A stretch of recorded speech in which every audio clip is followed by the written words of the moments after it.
Good evening. My name is Gloria Gutierrez, the Natural Resources Director of the League of Women Voters of Torrance area. Welcome to the Candidates Forum for Mayor and Treasurer for the City of Torrance and the pros and cons for Measure SST. The League of Women Voters is a nonpartisan political organization, encourages informed and active participation in government, works to increase understanding of major public policy issues, and influences public policy through education and advocacy. The League does not support or oppose any individual candidate or party. This League represents Torrance, Gardena, Lomita, Harbor City, and Carson. To find out more about upcoming events, you can go to our table outside or our website at lwvtorrancearea.org.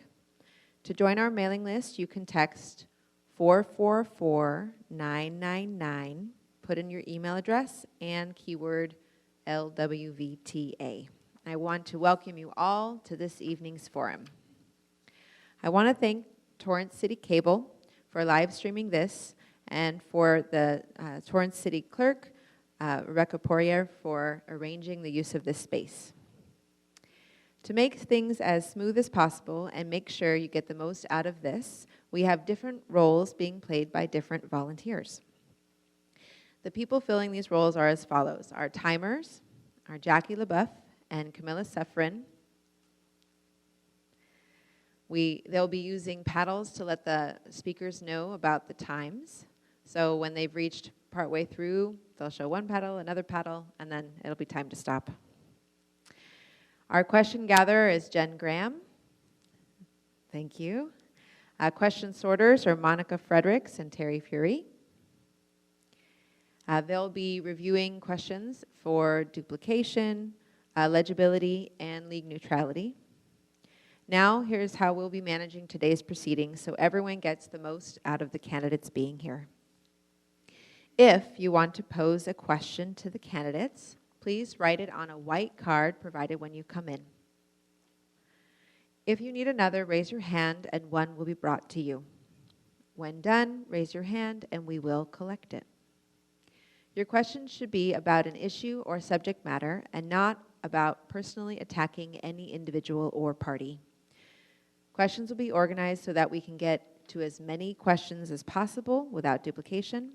There may not be enough time for all questions to be asked. Your questions will be passed to the moderator, who will then put the questions to the candidates. You will not be reading the question out loud, so please write clearly for those who will be reading them. The questions remain the property of the League of Women Voters and will not be returned to any individual or group. To preserve the nonpartisan and collegial atmosphere of the debate, we have some ground rules for participating. First off, please turn off your cell phones or anything else that makes noise that might bother everyone. No photography or video recording, as this is a distraction to others around you, unless you are from the press. City Cable is recording this and making it available to everyone, and it will be given in its entirety. Now, I know you think everything your favorite candidate is saying is brilliant, and you want to affirm that, but please, we want to maximize our time. So refrain from any standing ovations, applauses, or, of course, booing or hissing or other negative outbursts. If the outbursts occur, the moderator can stop the proceedings. Also, if candidates refer to others, the moderator can also stop the proceedings. No campaign material is inside the room. No t-shirts, buttons, yard signs, posters, balloons, all that. And the campaigning is welcomed outside the room after the conclusion of the forum. The candidates will not refer to each other by name, but speak in the first person. No personal attacks will be allowed. We want to hear what the candidates think they will do in office or how they will solve problems, not what they think about the other candidate. No talking over each other. Everyone will get their turn. Candidates will always address the moderator with questions or clarifying information needed and address the audience when answering the question. Candidates will adhere to the timer's motions when time is up. All candidates have signed an agreement to abide by these guidelines in order to participate, and have made clear to their team to follow these rules as well. Now, I'd like to introduce Katie Watkins from the Palos Verdes Peninsula League, who will be our moderator for tonight and will explain the format.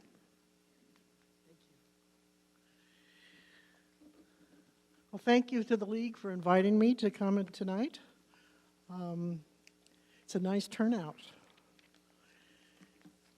I'm going to probably repeat some of the things that Gloria just said, but then that's my speech I wrote before when we didn't coordinate, so pardon me if I kind of duplicate. So welcome and thank you for participating in the candidate forums hosted by the League of Women Voters of Torrance area. I am Katie Watkins of the League of Women Voters of the Palos Verdes Peninsula, and I am your moderator this evening. The League of Women Voters is a trusted membership organization that encourages informed and active participation in government. We do not endorse or oppose candidates or political parties. The League participates in issues, advocacy, advanced and voter education. The advocacy arm of the League may take positions or on issues such as in the ballot measures. These forums are presented by the education arm of the League, which does not take positions or advocate for these for them. And as was stated previously, tonight's candidate forum rules call for civility on the part of both candidates and the audience. The hallmark of democracy is the willingness of our community to treat each other with courtesy and respect. It is in that spirit that the League holds candidate forums to give the public a chance to hear how the candidates see themselves as being a good fit for the office they are running for. The candidates plan to fulfill the duties as responsibilities of the office. The format is a forum, not a debate. Candidates present their own views and do not engage in cross comments with other candidates. The rules have been explained. If you should choose to ignore the rules, I will have to interrupt your communications, and I will go so far as to close down this forum. As a matter of courtesy, please turn off all your electronic devices. I did that myself a few minutes ago, turned my cell phone off, so please do you also. So we asked League members not to videotape because the League is not responsible for the content of any recording that is not arranged for or agreed to by the League. If you see fragments of pieces of this event that are not a formal news event, you can be assured that the League did not authorize it. We have two forums on the agenda tonight. The first will be the position of mayor. There are two candidates running for this position, George Chen and Cliff Newmark. The second forum this evening will be for the position of city treasurer. There are 5 candidates running for that position. They are Dana Cortez, Tim Goodrich, Mike Griffiths, Rick Marshall, and Melissa Wright. So let's go over some ground rules for how this forum will be. Each candidate will have 2 minutes for opening remarks. The questions will be, the timekeeper will signal candidates with colored signs marked with 1 minute,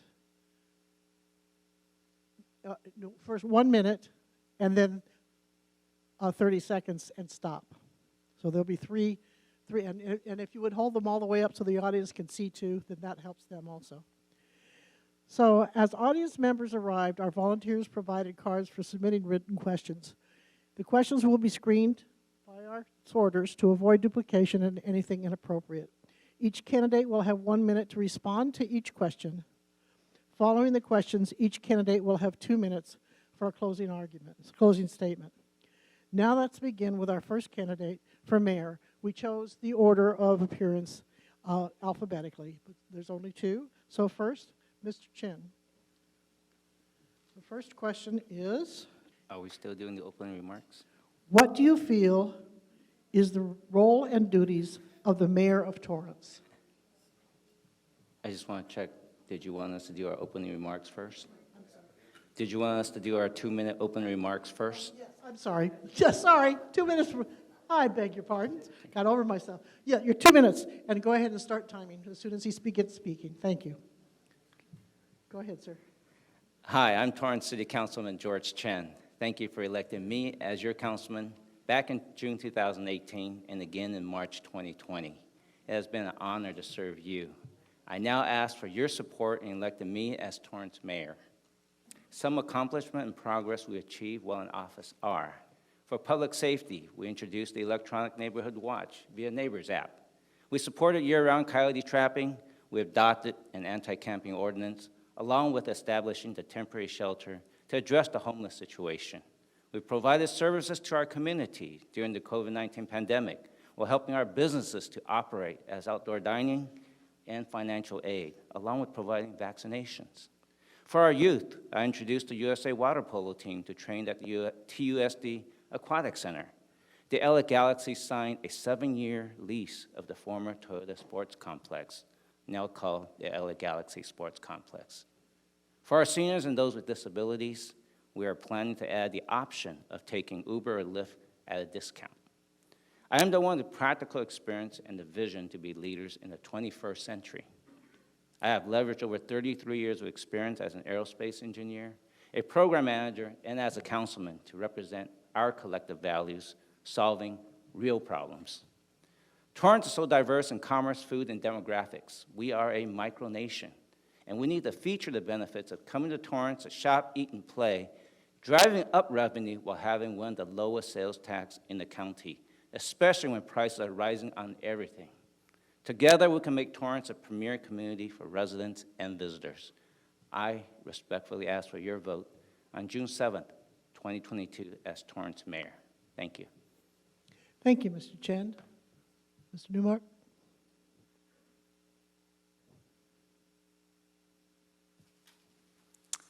Thank you to the League for making this event happen, and thank you all for being here this evening. My name's Cliff Newmark. I'm a businessman, former councilman, and currently an elected El Camino College trustee.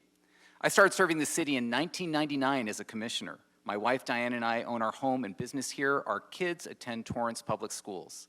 But our city has a fiscal crisis, the 4th worst in the state, burning through tens of millions of dollars in reserves. Projecting to lose millions in the future, staff recommended cutting 50 public safety positions. There are many issues: homelessness, public safety, schools, economic development, but we cannot properly address these if we don't have the funds.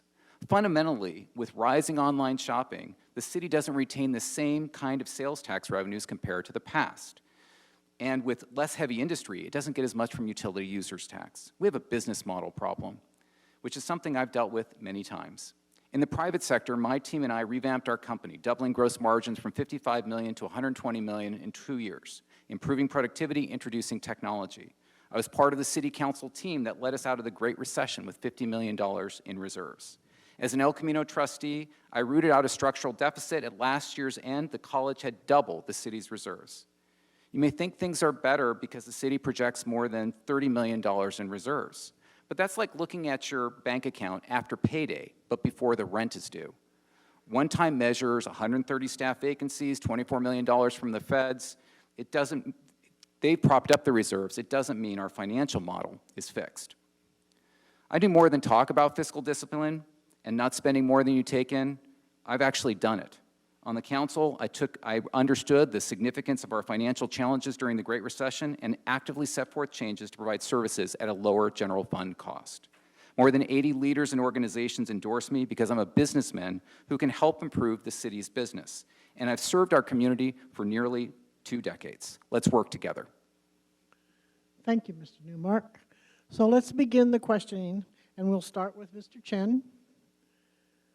And then you will both receive the same question. What do you feel is the role and duties of the mayor of Torrance? And you have 1 minute, sir. The role and duties of the mayor actually represents all city in official capacity. The mayor signs pretty much all the letters and proclamations and resolutions. The mayor is the person who presides over council meetings. The mayor works with the city manager and oftentimes determine what the agenda for each of the council meetings are. And the mayor is oftentimes, I would call it, promoting or suggesting or recommending who serves on whichever committee upon the approval of the rest of the council. So the mayor in our city gets one vote. There's no veto of powers. So the mayor really needs to make sure that there's proper discussion at each item that goes on through the community. The mayor is the representative face of the city and the public. And I think the mayor needs to make sure that any discussion that's being discussed allows proper deliberation. Thank you. Thank you, Mr. Chen. Go ahead, Mr. Numark.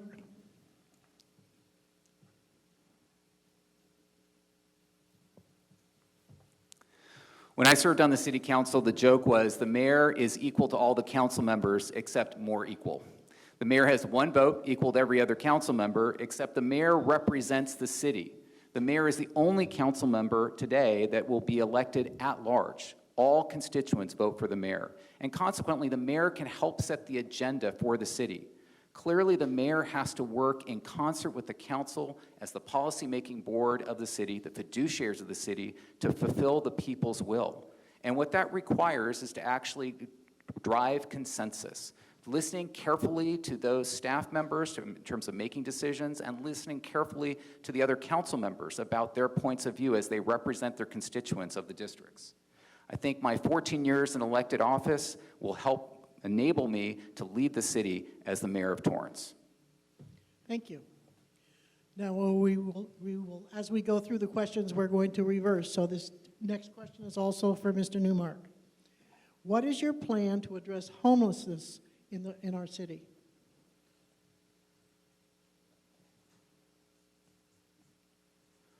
We know that homelessness is a national challenge, a state challenge, and certainly something that's happened in our region, is happening in our region. We know that in the city of Torrance, there are approximately 330 people without homes, about 25% of whom are living on the streets. We know that we have a social worker, an outreach worker that the council and the city hired that works with community lead officers to provide proactive outreach. And the council actually approved a village of tiny homes very close to here to help house those folks. There's more that we can continue to do. Certainly we need to look at other locations for housing those who are in need. We also need to leverage the power of volunteers for proactive outreach. We have an anti-camping initiative. Clearly that, in concert with proactive outreach, encouraging people to find housing is important. And finally, we need to look at regional solutions, leveraging the resources and the focus of the county to help those in need and protect our neighborhoods. Thank you, Mr. Newmark. Mr. Chen, same question. Homelessness is it's a national crisis. In the city of Torrance, this is what we are doing, and this is what we can do in accordance with Martin versus Boise ruling. We've established actually the anti-camping ordinance, so that is in our law today.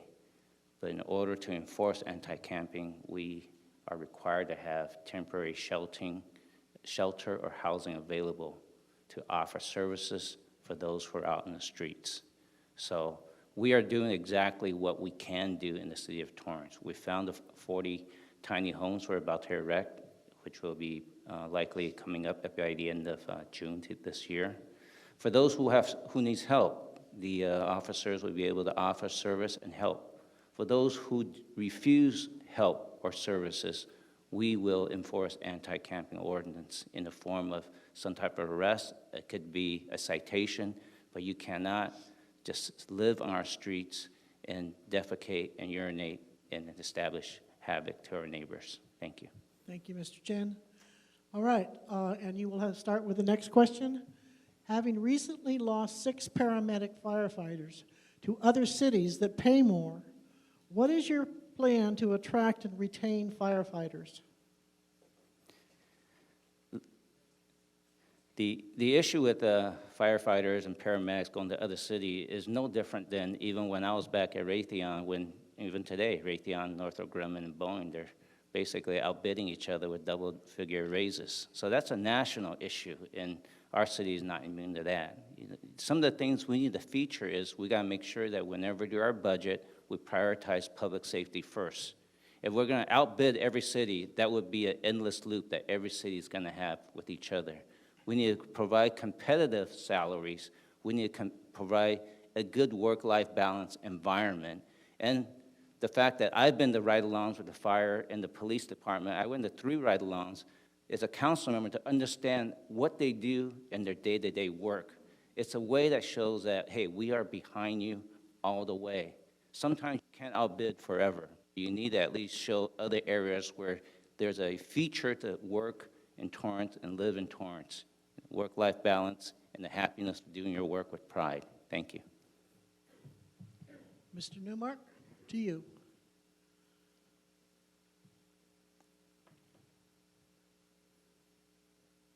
I've been endorsed by the Torrance firefighters. They believe that I'm the right candidate, along with Torrance police officers, to support public safety. And part of supporting public safety is ensuring that we have team members that feel that they can add value to our city and that are properly supported. What does that mean? That means that we certainly need to have competitive wages. We, most importantly, though, need to fix our budget situation, which, according to the staff report that's going to come out on Tuesday, is proposing the reduction of 8 firefighting positions. More that we can do to support them. Fixing the budget, for sure. Also addressing issues like workers' compensation reform, which has been a challenge for years in the city. We need to have a culture of improvement. We need to work in coordination with the Public Safety Training Center, which is an organization that I approved at El Camino College to train our firefighters. And finally, we need to ensure that there is good interaction between the firefighters and paramedics and the leaders so that we can optimize our processes. Thank you, Mr. Newmark. The next question is also for you. Let's begin. The proposed budget for 2022 to 2023 eliminates 44 full-time employees from the police department. How will you ensure these cuts to public safety do not impact services to Torrance? Yeah, this is the challenge. The city staff report and the budget that's going to be decided by this council that's currently in office will determine how they are going to align the revenues and expenses. We have had multiple years of budget deficits, and the city council needs to set priorities. Right now, this is the action, is to propose the elimination of public safety positions. Frankly, we need to do a lot more comprehensive work to try to ensure that we have different processes, different ways of doing business to protect public safety. And so what I would do, which is on my website, is engage in a 90-day comprehensive plan to assess how we can look at every single other service in the city of Torrance, setting a culture of cost reductions to ensure that we can support the highest priority items, including and especially public safety. That by looking at the entirety of the city, I think that's the way we need to move forward. I've also said that I am supporting SST. Thank you. All right, next, Mr. Chen. Speaking of the SST. Don't you want me to answer this same question Oh, first? I'm sorry, you need to answer the next question, yes. All right. Okay, no problem. That's why I keep this grid, so I know where everybody is. That's all right. So a proposal for 44 cuts in the public safety police officers.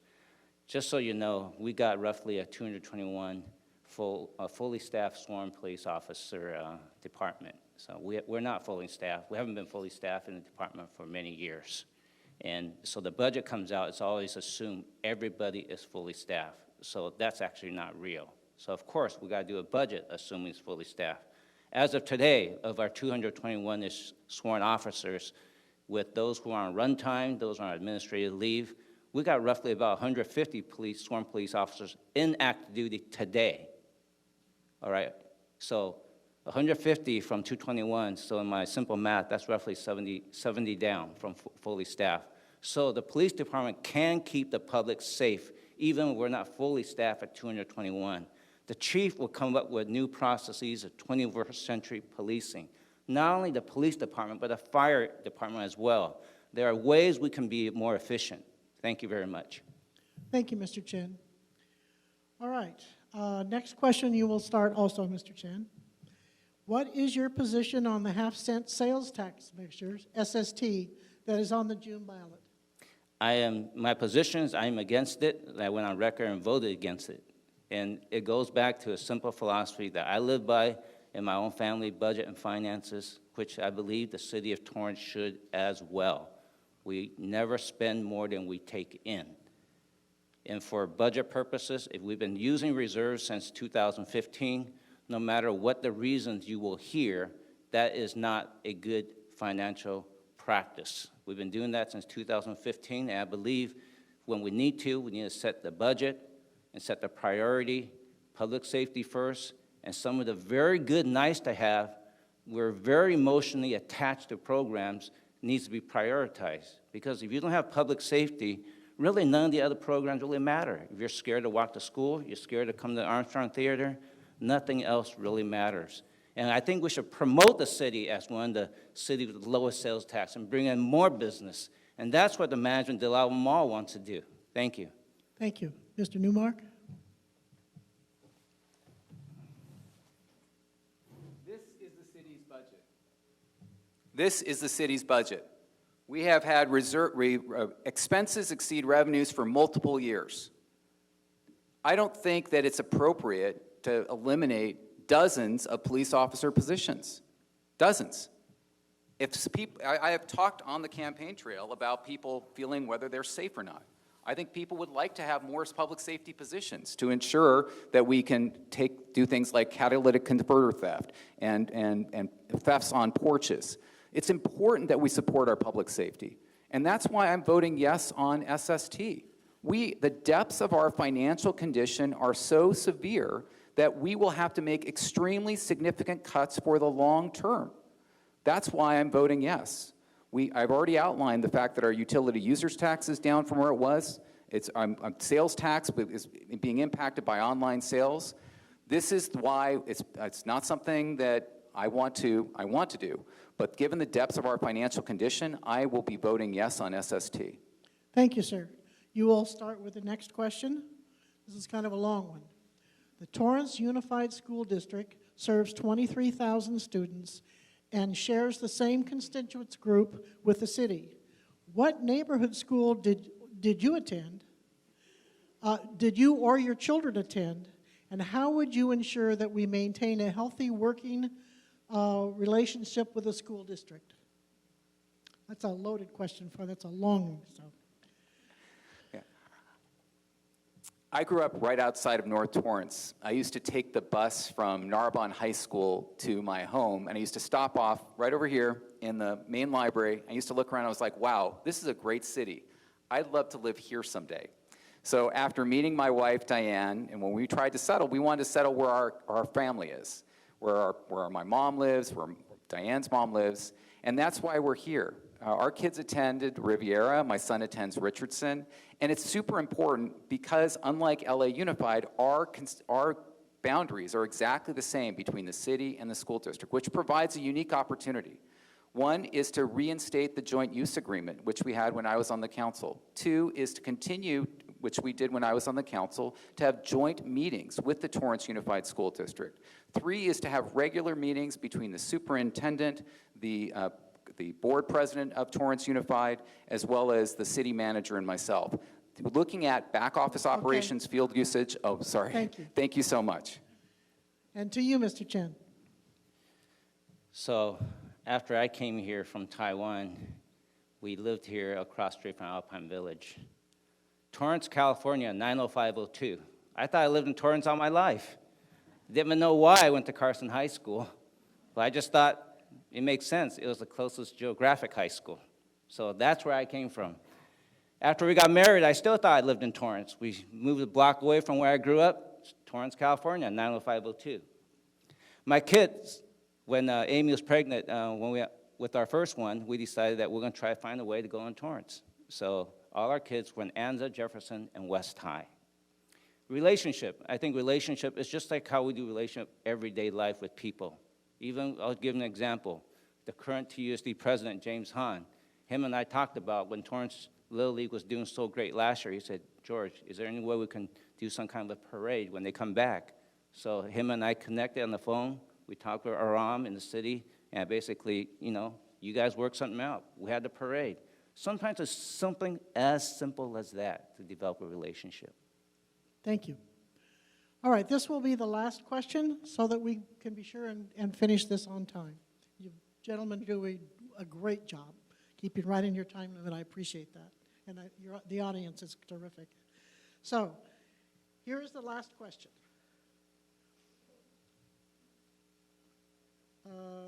If the sales tax does not pass, what cuts are you willing to make?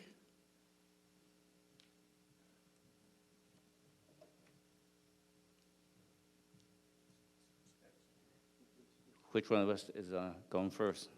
I believe that's Mr. Chen. Okay.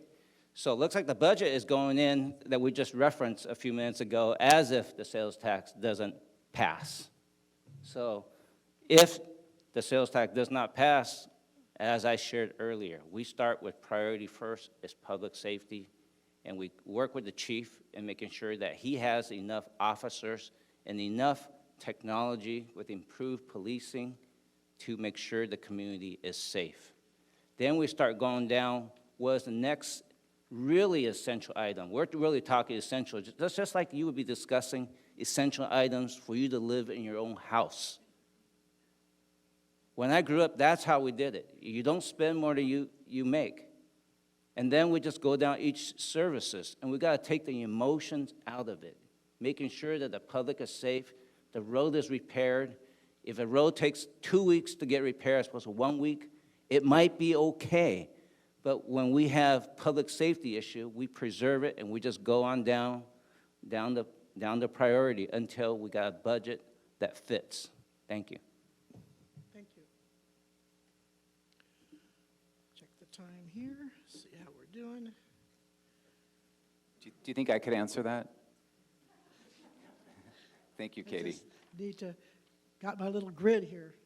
I don't like to go over. Okay, So let's start the 2-minute closing. Would you mind if I answer that question before we go to the closing? Boy, I'll tell you. Thank you so I'm much. so busy doing this stuff that I don't pay attention to this stuff. Thank you. Thank you. Please, go ahead and Thank you.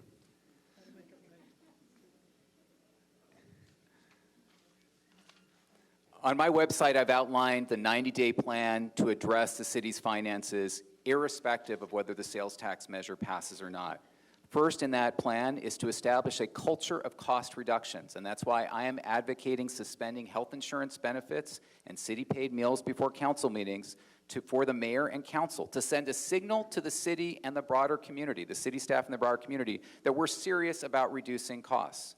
The current budget, basically, as being proposed on Tuesday, eliminates significant numbers of safety positions. We need to reassess that. How do we reassess that? Over the next 90 days, we'll go through and look at all of our services, establish key performance indicators, how we're organized, what the business processes are. We're going to have to make very, very difficult choices if the sales tax measure does not pass. But we will continue on that path. If the sales tax measure passes, we'll be able to have more time to make strategic decisions. If the sales tax measure does not pass, then we're going to have to make some very serious cuts. Okay, thank you. All right, that's the end of the questions. We will now give the candidates each 2 minutes for a closing statement, and let's start with Mr. Newmark, please.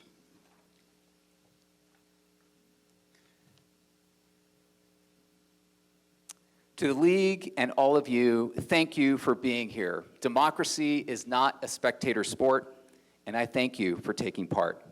I believe I can effectively lead Torrance based on my leadership experience, financial stewardship, and history of community service. Leadership. In 14 years in elected office, I've saved public safety positions, helped students save $1 million in textbook costs, initiated the Seniors Don't Be Scammed program, catalyzed the South Bay Entrepreneurial Center to help startup businesses, and started the city's energy audit. In 24 years of professional management, I tripled revenues in 18 months as a CEO, led 2,000 team members, and drove $1.5 billion in revenues. Financial stewardship. As a councilman, I helped the city get through the Great Recession with $50 million in reserves. As an El Camino trustee, the school is in its best financial condition in a decade. In the private sector, I've improved financial performance by hundreds of millions of dollars. History of community service. This is the city where Diane and I own our home and business, where our parents live, where our kids attend schools. I started serving the city in 1999 as a commissioner. Through 2 decades, I've served a dozen nonprofit organizations, the Torrance Symphony, ShareFest, Go for Broke National Education Center, and as a Cub Scout den leader. My life is about community service. That's why I led the National Red Cross Blood Donation Program, helping save millions of lives every year. More than 80 leaders and organizations from all walks of life have endorsed me. Torrance firefighters, police officers, LA BizFed PAC promoting business, former Assemblyman George Nakano, Homeowner Association presidents, City Commissioner and former Torrance First Lady Cindy Scotto, Mayor Pat Fury, Councilwoman Heidi Ashcraft, former Police Chief John New, School Board Member Betty Lou, dozens of past and present commissioners, school board members, and council members.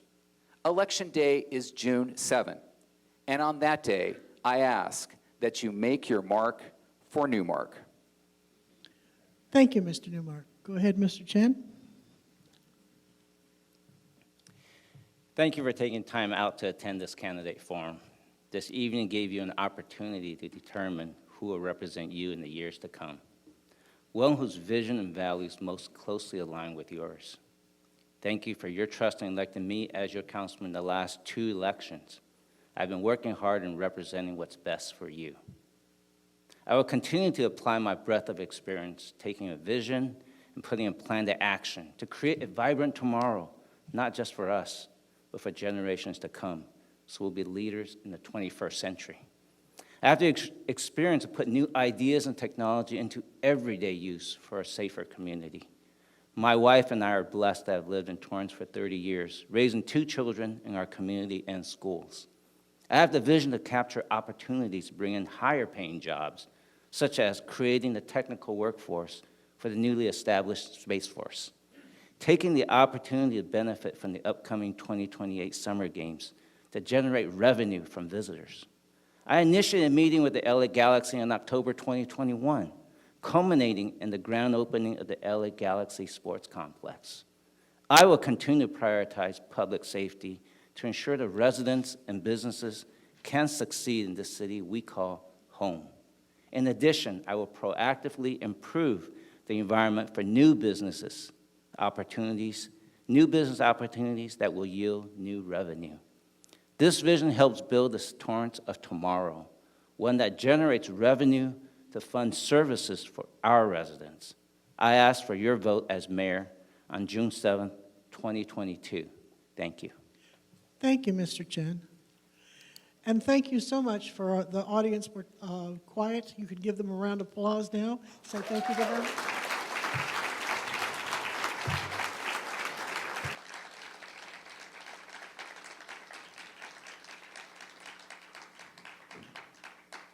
Okay, we'll take a 10-minute break.